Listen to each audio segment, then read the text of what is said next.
Dokter hari ini casual sekali. Iya, ganti dong kita kayaknya. Ya. Oke, roll and action. Dokter hari ini melaporkan siapa lagi dokter?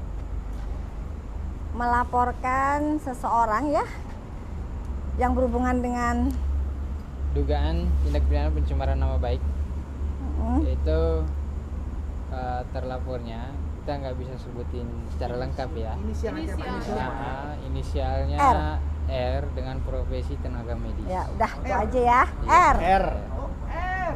R. Karena sebenarnya Doktif itu pengennya diam ya, nggak pengen meladeni. Tapi kok Doktif lihat kayak bola liar, semakin melebar kemana-mana. Semakin Doktif diam, dibilang Doktif panik lah, takut. Tapi kalau Doktif melapor kan dibilangnya, oh kayak nggak ada kerjaan, nggak ada ini. Tapi Doktif sebagai warga negara yang taat hukum, ya kalau misalnya boleh ngelabrak sih pengennya ngelabrak aja gitu ya, biar cepat selesai gitu kan. Tapi ini kan negara hukum gitu. Jadi ya satu-satunya jalan untuk menuntut keadilan ya Doktif datang untuk melaporkan seperti itu ya. Bukti apa aja dok yang dibawa? Buktinya sih udah cukup banyak sih, insya Allah ya, insya Allah ada sangat jelas. elektronik ya, bukti elektronik karena melalui sarana elektronik. Ya, sarana elektronik ya. Dan ada beberapa saksi juga nantinya. Ya, ada saksi. Yang disiapkan? Minimal 2 ya. 2 saksi. Dokter PPK ini ada hubungannya sama pemanggilan saat kemarin yang bersama Nikmit? Ada nggak ya? Ya seputaran itulah. Yang penting ya seputaran itulah. Jadi sebenarnya nggak jauh ya sebenarnya ya, hanya berputar seputar itu aja. Cuman untuk menghentikan ini, jadi saran Doktif untuk para masyarakat ya, atau yang nggak ngerti apa-apa, atau yang cuman mendengar katanya lebih berhati-hati di dunia medsos. Ya, karena sekarang Doktif sudah nggak mau lagi diam. Selama ini Doktif diam, tapi sekarang saatnya Doktif untuk lebih keras. Ya, untuk kalian yang hanya pandai berbicara, menuduh tanpa ada bukti, ya siap-siap aja Doktif laporkan. Dan Doktif nggak akan bosan ya untuk melaporkan, karena beberapa kasus pernah setelah Doktif selidikin, ternyata buzzer-buzzer ini memang ya maaf banget, tapi keadaan kondisi ekonomi mereka ternyata jauh di bawah standar. Sehingga pada saat Doktif ingin melaporkan ke proses yang lebih lanjut, yang ya sayang lah, kasihan gitu. Jadi lebih hati-hati aja gitu. Ya dalam dunia medsos. Semakin dokter speak up, semakin banyak dokter juga yang merasa worry atas apa yang Dokter sampaikan. Nggak banyak juga sih sebenarnya, ada yang worry, ada yang nggak juga. Tapi kalau Doktif lihat dari sisi positifnya aja sih, banyak juga kok dokter yang juga bersatu bersama dengan Doktif. Kita sama-sama pengen bikin bisnis skincare Indonesia jadi bener gitu. Jadi kalau misalnya ada yang worry sih sebenarnya perlu dipertanyakan ya, kenapa kok worry? Terus selama ini kalian melihat banyaknya skincare yang menipu masyarakat, owner yang menipu masyarakat, bahkan profesi dokter pun digunakan untuk menipu masyarakat, kok diam gitu. Jadi pada saat Doktif membuka ini kok protes, ini kan lucu sebenarnya gitu. Dok, pada akhirnya kan terjadi perpecahan di kubu dokter sendiri ya dok. Tanggapan dokter seperti apa sih dok? Kok yang harusnya dokter itu memberikan edukasi yang baik, tapi malah ada yang kesana kemari segala macam? Enggak sih, kalau Doktif merasa nggak ada perpecahan aja sih. Doktif kan sendiri aja, jadi ya memang Doktif tugasnya mereview, menyampaikan hasil lab, ya itu aja sih. Oke, sebagai dokter merasa miris gak sih bahwa apa yang saya sampaikan malah dibantahkan dengan profesi yang sama gitu dok? Ya selama yang Doktif sampaikan berdasarkan fakta, bukti, ya tidak perlu miris ya. Mungkin mereka hanya belum mengetahui sih apa sih sebenarnya visi dan misi Doktif yang sebenarnya. Karena mungkin mereka yang hanya melihat dari medsos tanpa mengenal sebenarnya kepribadian Doktif itu apa. Nah, Gitu. dengan adanya peran Doktif di situ, kenapa nggak lembaga saja yang bertindak aja gitu dok? Mungkin itu. Karena kan ini banyak masyarakat, mungkin nggak seberapa banyak ya.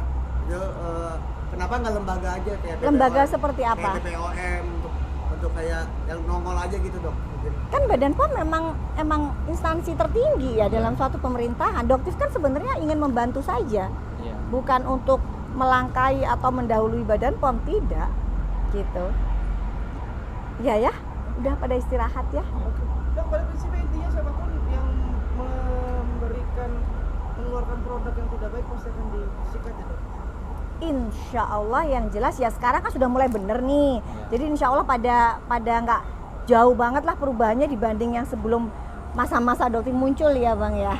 Kalau itu melanggar ya kita tentu pasti laporkan ya. Kita Iya. didukung dengan fakta-fakta dan bukti-bukti. Kemudian ini Kak, saya pengen nambahkan dikit soal pekerjaan kami ini. Jadi saya pertegas ya, pekerjaan kami ini bukan untuk memenjarakan orang.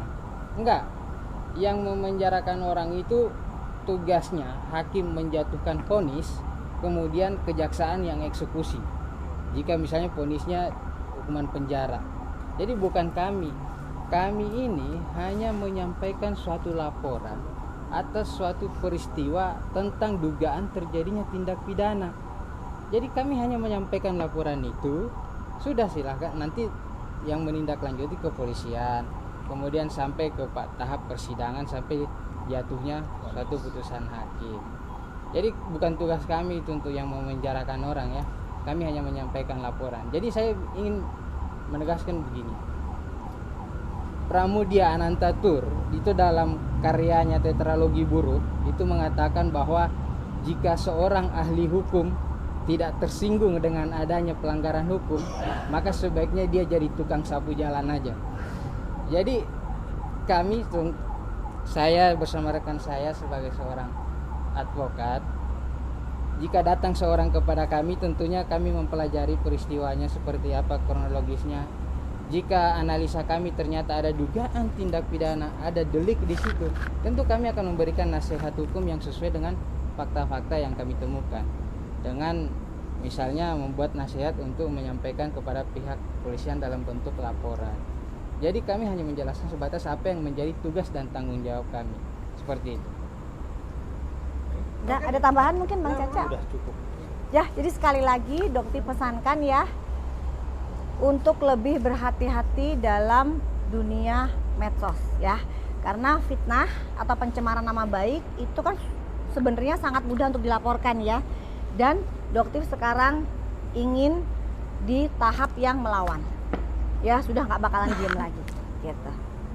Ya, oke jadi teman-temannya pulang ya. Kenapa? Gua jangan dari penyidik ya. Dari penyidik, jadi memang sebenarnya sih sedikit buka nggak apa-apa ya. Ada 2 LP. Oh ada dua LP. Tapi Dokter nggak mau lagi mengumbar itu karena jadi nanti akan ada banyak kejutan. Ya, karena Dokter sudah capek dengan berbagai macam fitnah yang luar biasa ke Dokter. Tunggu aja ya. Jadi hati-hati dengan jari kalian. Iya, hati-hati itu aja karena beberapa juga sudah sempat Dokter mau laporkan. Tapi Dokter kasihan aja. Di 2 LP itu dengan orang yang sama atau orang yang berbeda? Berbeda. Berbeda. Satunya lagi selain R. Nggak mau bicara dulu, itu bisa jadi surprise buat teman-teman semua. Oke ya teman-teman ya. Tapi nggak bisa sebut inisial. Nggak bisa. Tapi yang jelas bakalan seru banget ya. Ini bakalan seru banget karena lumayan agak berat. Berarti Ya, sama-sama pencemaran nama baik ya dok? nggak mau komentar biar kejutan ya, biar buat teman-teman surprise aja. Karena lumayan agak berat ya. Oke ya. Udah selamat istirahat ya. Maaf ya kalau nunggunya agak lama. Ya biarin aja ya. Maaf ya. Thank you. Makasih. Dokter juga nggak? Nggak, udah. Seru pokoknya ya. Yuk, dah, yuk. Thank you, makasih. Thank you, Terima kasih, makasih Dok. ya. Selamat istirahat ya sama cinta. Thank you ya. Selalu ya. Sukses istirahat ini mah.